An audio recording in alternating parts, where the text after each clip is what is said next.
সংবাদ সংস্থা পিটিআইকে এক সাক্ষাৎকারে দেখলাম তৃণমূল নেতা অধ্যাপক সৌগত রায় বলেছেন যে শুভঙ্কর সরকারের সভায় যাওয়ার কোনো প্রয়োজনই নেই মমতা বন্দ্যোপাধ্যায়ের, এবং উনি ওখানে যাবেন কেন? শুভঙ্কর সরকার কংগ্রেস সভাপতি নন, উনি প্রদেশ কংগ্রেস সভাপতি।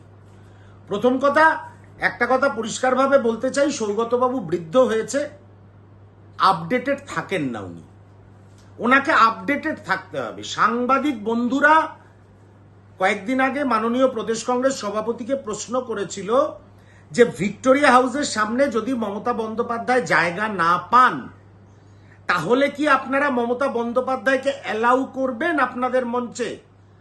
মাননীয় শুভঙ্কর সরকার মহাশয় বলেছিলেন কংগ্রেসের দরজাও খোলা, জানলাও খোলা, মঞ্চেও সবাই আহ্বান জানাচ্ছি সবাইকে।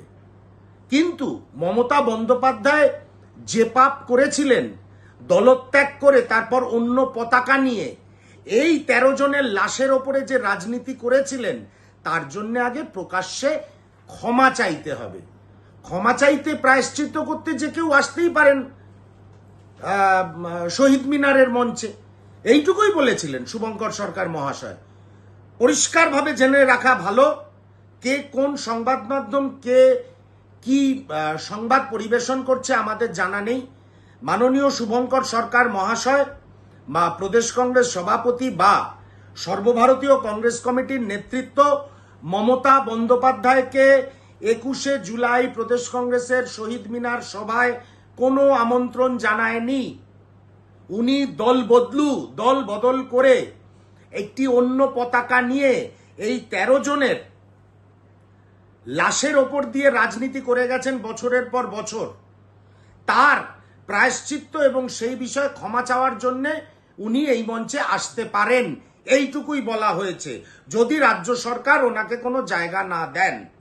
যে 21শে জুলাই তৃণমূল কংগ্রেস নামক দলের সঙ্গে কোনো সম্পর্ক নেই, এটা শুধুই জাতীয় কংগ্রেসের শাখা সংগঠন, যুব কংগ্রেস কর্মী যারা নিহত হয়েছিলেন তাদের স্মৃতি তর্পণ করার মঞ্চ, যেটার একমাত্র অধিকার আছে জাতীয় কংগ্রেসের। আরো বলেছেন সৌগতবাবু, মমতা বন্দ্যোপাধ্যায় প্রকৃত সিপিএম বিরোধী এবং বিজেপি বিরোধী নেত্রী, তাই উনি প্রদেশ কংগ্রেসের ডাকে আসবেন কেন? সৌগতবাবু পরিষ্কারভাবে জেনে নিন, আপনার বোধহয় স্মৃতিভ্রম হয়েছে। কি ম্যাচ ফিক্সিং চলেছে এত বছর ধরে ভারতীয় জনতা পার্টির সঙ্গে মমতা বন্দ্যোপাধ্যায় তথা তৃণমূল কংগ্রেসের, সেটা বোধহয় আপনি ভুলে যাচ্ছেন।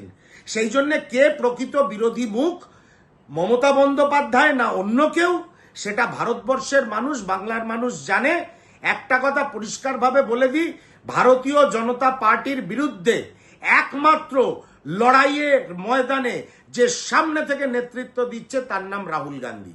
সেই জন্যে পুনরায় একটা কথা জেনে রাখুন সবাই, মাননীয় প্রদেশ কংগ্রেস সভাপতি শুভঙ্কর সরকার, পশ্চিমবঙ্গ প্রদেশ কংগ্রেস কমিটি এবং সর্বভারতীয় কংগ্রেস কমিটি মমতা বন্দ্যোপাধ্যায়কে 21শে জুলাইয়ের সভায় কোনো আমন্ত্রণ জানায়নি।